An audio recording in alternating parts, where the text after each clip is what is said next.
mécanisme de transmission du mouvement.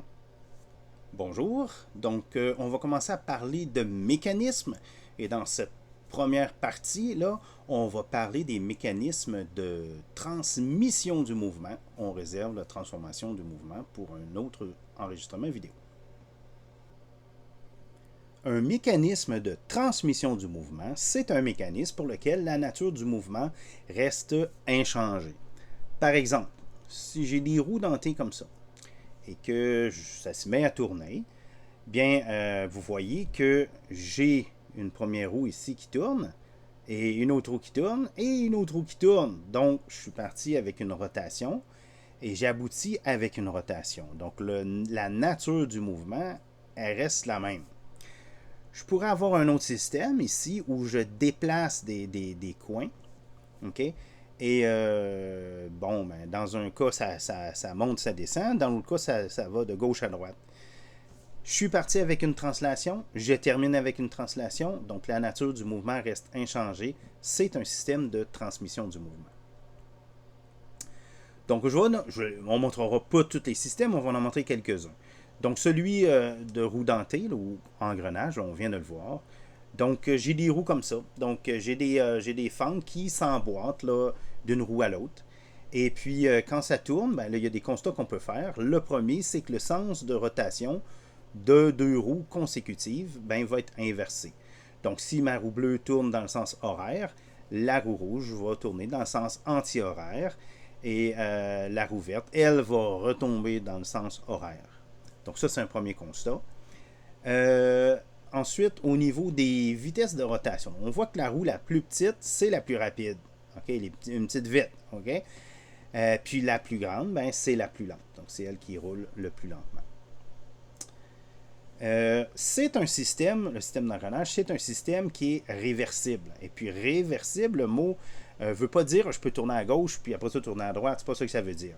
Ce que ça veut dire dans le contexte de la technologie, ça veut dire que je pourrais actionner mon système en faisant tourner la roue bleue, qui serait la roue menante, et j'entraînerais les autres roues. Donc, au bout de la ligne, je ferais tourner la roue verte. Mais j'aurais tout aussi bien pu partir avec la roue verte et, au bout de la ligne, actionner la roue bleue.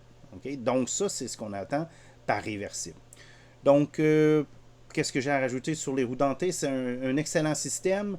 Ça demande que les dents là, soient compatibles d'une roue à l'autre. Donc, c'est pas automatique. Là, il faut que ça soit usiné de la bonne façon.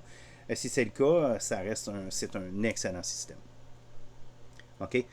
Donc, ça, je viens de le dire. Ensuite, il y a les roues de friction. Donc, les roues de friction, c'est semblable là, aux roues dentées, sauf que là, c'est vraiment en se touchant qu'une roue entraîne la rotation de l'autre. Donc, on les fait tourner, la roue bleue tourne, on fait tourner la roue rouge et fait tourner la roue verte. Les mêmes constatations, là, les mêmes observations peuvent être rapportées. Donc, le sens de rotation de deux roues consécutives est inversé. La roue la plus petite, c'est la plus rapide. La plus grande, c'est la plus lente. Donc, ça va de soi. C'est un système réversible parce qu'il peut être actionné par n'importe quelle de ces pièces. Un désavantage des roues de friction par rapport aux roues dentées, c'est que il faut que la tension, le contact entre les deux roues soit assez bon, mais pas trop.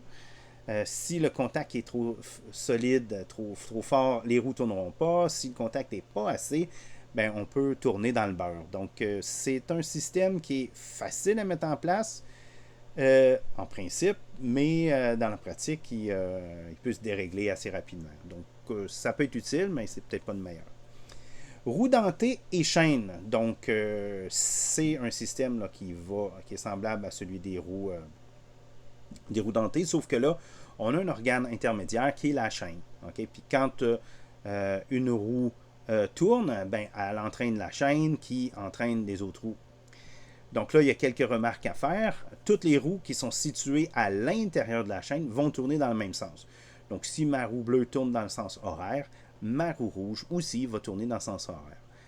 Toutes les roues qui seraient situées à l'extérieur, là, j'en ai juste une, mais disons que là, à ce moment-là, elle tourne ici dans un sens, bien, toutes les roues qui seraient situées à l'extérieur tourneraient aussi dans le même sens. Par, par contre, les roues qui sont situées de part et d'autre de la chaîne, ben, elles vont tourner dans des sens différents. Donc, si j'ai des roues qui tournent dans le sens horaire à l'intérieur, ben, ça va tourner dans le sens anti-horaire à l'extérieur. OK? Puis la roue la plus petite, c'est la plus rapide, ça reste vrai, et la plus grande, c'est la plus lente.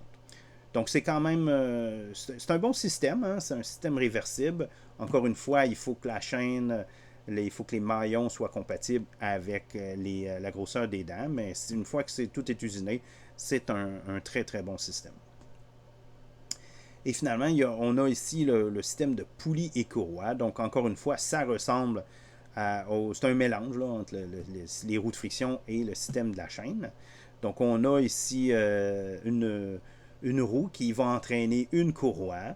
Et puis, donc la roue, en fait, on va l'appeler la poulie dans ce système-là. Donc ça entraîne une courroie qui fait tourner l'autre roue. Et puis, encore là, on peut donner des constatations. Donc le sens de la roue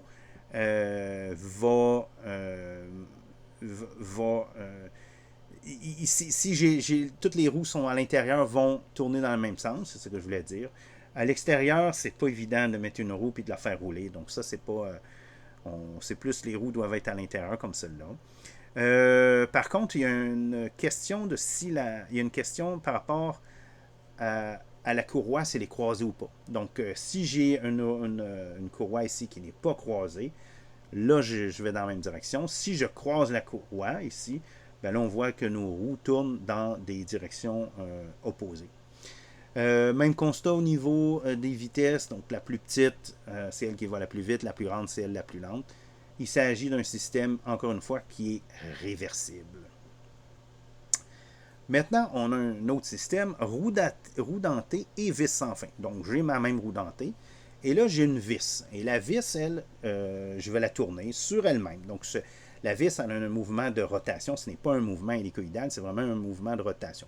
Donc, je tourne, je tourne, je tourne. Et lorsque ça tourne, ça fait déplacer les dents de mon système. Donc, une fois après un tour, je vois que j'ai déplacé ma roue de une dent. Donc, elle a tourné de l'équivalent d'une dent.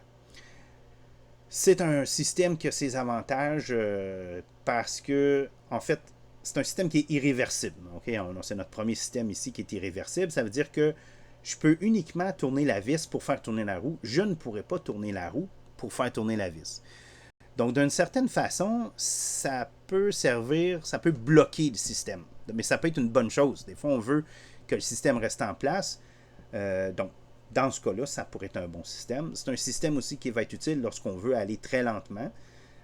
Donc, le système avec la vis et vis sans fin, roue dentée, c'est un bon système pour ça. Donc, ici, comme je l'ai dit, c'est vraiment la vis qui tourne et qui entraîne ma roue dentée. En résumé, un système de transmission du mouvement, c'est un mécanisme qui conserve la nature du mouvement. Donc, si je pars avec une rotation, je termine avec une rotation. Si je pars avec une translation, je termine avec une translation. Dans un système de roue dentée ou de roue de friction, c'est la plus petite roue qui va la plus vite, la plus grande roue qui va le plus lentement. Le sens de rotation des roues, ben là, ça va dépendre des systèmes selon les règles qu'on a établies.